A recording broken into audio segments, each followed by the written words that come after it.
Kang Deddy, video Anda menjadi sorotan. Banyak netizen, banyak warga yang menilai, oh Kang Deddy terlalu keras terhadap mahasiswa ketika berdebat soal sampah di Pasar Rebo. Tanggapan Kang Deddy seperti apa, Kang? Ya kalau ngomong netizen, malah netizen keras sama mahasiswa, hampir ratusan ribu tuh netizen keras sama mahasiswa. Makanya kan mahasiswanya saya undang ngopi, kemudian saya ajak ngobrol karena mengalami tekanan psikologis yang berat di media sosial, di lingkungan masyarakatnya, sampai dia cerita di masjid pun orang ceritain dia, di angkot pun supir angkotnya ceritain dia, sehingga saya sama adik sendiri lah, saya ajak ngobrol dan saya kemarin berkunjung ke rumahnya dan ternyata kan, eee, uang kuliahnya nunggak sejak semester 3 sampai sekarang. Saya beresin, sehingga dia tinggal tenang kuliah sampai wisuda udah. Kang Deddy, Ya, sebetulnya yang ingin disampaikan oleh mahasiswa tersebut ke Kang Deddy apa sih? Kalau saya kan lihat potongan videonya agak terpotong karena Kang Deddy langsung terus ngegas dalam tanda iya, petik. gini yang pertama adalah latar belakang pribadi ya, bahwa dia keluarga pedagang dan sering berdagang ya di pinggir jalan. Oh, Jadi ada kecemasan, kekhawatiran nanti dirapikan. Padahal setiap merapikan dari dulu saya menjabat itu selalu ada solusi.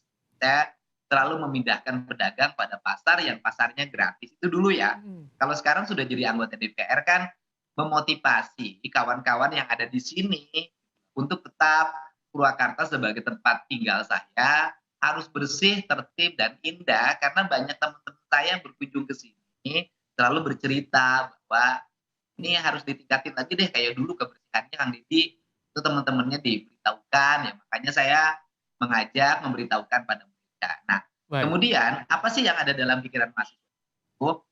Mahasiswa ini kan belajar teori, dia ngerti tentang trias politika, pemisahan kekuasaan, legislatif apa, eksekutif, legislatif, yudikatif.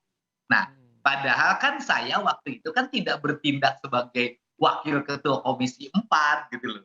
Saya Tapi bertindak sebagai warga yang bersama-sama masyarakat, yuk kita bareng-bareng menjaga kebersihan lingkungan gitu loh. Dan baik. saya terbiasa itu Kang nyapu, Deddy, ngumputin eee, sampah, biasa gitu. kita ingin putarkan kembali video perdebatan Anda dengan mahasiswa di layar Kompas TV. Kita akan tunjukkan kepada pemirsa Kompas TV seperti apa sih, ini dia. Ketua komisi ini kan Oh, saya bukan warga ketua komisi. Saya warga Purwakarta yang mencintai kebersihan. Sepakat saya kan. Terus Saya apa, juga Mas? mencintai kebersihan. Kenapa dibiarkan? Artinya ini punya Enggak, tanggung jawab kalau Anda masyarakat, kan? mencintai kebersihan, kenapa Anda biarkan? Ini tanggung jawab masyarakat semua. Ya kenapa dibiarkan? Di sini ada dinas lingkungan. Oh ya, hidup. Anda ngomong sama Dina. Ada Mereka beberapa dinas lingkungan hidup dinas. bukan? Mereka dinas, saya tanya Ada. dulu. Mana ketua IWA, Pak? Sini. Ketua IWA.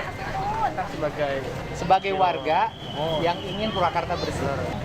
Menanyakan Akang di sini kan Saya warga Purwakarta. saya juga warga Nah, terus kenapa Anda? Saya orang sini Pak, asli orang Pasar Rebo. Saya warga Purwakarta membersihkan. Anda protes terhadap gerakan kebersihan yang saya lakukan. tidak diprotes. Tapi Baik, itu tadi Kang Deddy yang diprotes, bahkan ini juga yang memantik tadi. Ada yang ingin melaporkan ke MKD karena Anda overlapping soal mengatur itu. Kang Deddy, tanggapannya Kang Deddy. Ya sebenarnya nggak overlapping, kayak itu pasar dikelola oleh ikatan warga pasar. Artinya dan tidak dikelola oleh pemerintah. Nah selalu macet, makanya saya temuin ketua ikatan warga pasar. Ini kenapa sih selalu macet? Kenapa sih orang jualan sampai keluar? Nah sehingga saya ajak tuh ikatan warga pasar, udah besok kita bersih-bersih, kita bersihkan sekalian kita rapikan. Dan hari ini sudah sangat rapi tanpa ada kemacetan lagi. Saya membantu beberapa titik menyumbang untuk bikin kanopi pedagang, ngebeton tempat parkir agar rapi. Nah, nggak Nah, ada masalah problem Kang Deddy apapun, dilaporkan kan. ke MKD, apakah akan berkomunikasi juga dengan yang akan melaporkan Kang Deddy ke MKD? Saya sama yang melaporkan itu sudah terlalu sering dilaporkan. Sejak saya zaman ngejabat jadi bupati, memang saya langganan dilaporkan sama dia. Jadi udah nggak aneh lagi. Dan saya tahu kok yang laporin ini bagaimana kayak Baik, gimana. Kang Deddy, jadi aksi Kang Deddy di YouTube channelnya itu spontanitas atau memang ingin inspeksi bagaimana kondisi di lapangan atau bagaimana sih? Seperti apa? Spontan. Jadi saya tuh biasa kalau misalnya gini loh, kebiasaan saya itu bisa dilihat dari YouTube saya. Jadi kalau lewat ada sesuatu yang dalam pandangan saya itu tidak elok, saya biasa berhenti, langsung turun. Saya bilang panggil ketua IWOPA-nya mana. Anda kenapa Anda biarkan pasar ini kotor? Nah itu pertama. Yang kedua, kalau bicara tentang kaitan, memang ada kaitan dengan tugas saya Komisi 4, yaitu bidang lingkungan hidup. Nah, di bidang lingkungan hidup itu, sebagai anggota DPRI Dapil wilayah Purwakarta Karawang Bekasi, itu ada program pusat daur ulang. Nah, jadi pusat daur ulang ini mengelola sampah jadi jadi pupuk organik, menjadi bubur sampah, jadi maggot, jadi bioenergi. Itu menjadi kinerja saya yang saya posting berikutnya. Sehingga, nah setelah saya jelasin, ini sampah itu berharga, saya bilang gitu loh. Baik. Kang Deddy, Gimana berharganya? No, angkut deh ke tempat daur ulang baik. yang saya kelola dan teman-teman. Kang Deddy, Nah, dia baru ngerti tuh sekarang pasarnya udah bersih, baik. sampahnya jadi nilai ekonomi. Oke. Sudah jadi, mungkin di Indonesia baru satu deh yang melakukan itu. Kang Deddy, apakah aksi Kang Deddy ini bisa juga sebagai kritik kepada pemerintah daerah jika tidak ada yang tidak beres nih di lokasi, di lapangan, Kang Deddy? Ya sebenarnya bukan kritik ya, saya ngajak pada semua ASN dimanapun gitu loh ya. Dimanapun di berbagai tempat loh. Ini kan bukan pertama, dulu saya di Subang angkut sampah sampai 20 truk loh. Di Kabupaten Subang, karena rumah saya di situ. Karena ada tumpukan sampah waktu itu di pasar, saya angkut itu 20 truk, saya kerahin warga. Dan sekarang sudah bersih tempatnya, tidak lagi terjadi penumpukan sampah. Jadi saya ini gini deh, saya tidak mau bicara urusan kritik atau apapun. Saya ingin mengajak semua orang bekerja dengan baik, sesuai tugas dan fungsinya. Dan kemudian di lapangan itu memang aparat itu seringkali dihadapkan pada aspek-aspek yang bersifat psikologis. Misalnya kalau ada pembenahan, nah itu yang kadang-kadang yang menghalanginya terlalu banyak. Ya, diperlukan langkah-langkah untuk membackup mereka agar memiliki kekuatan psikologi ketika melakukan operasi di lapangan. Baik. Saya berposisi sebagai orang tua yang ada di situ.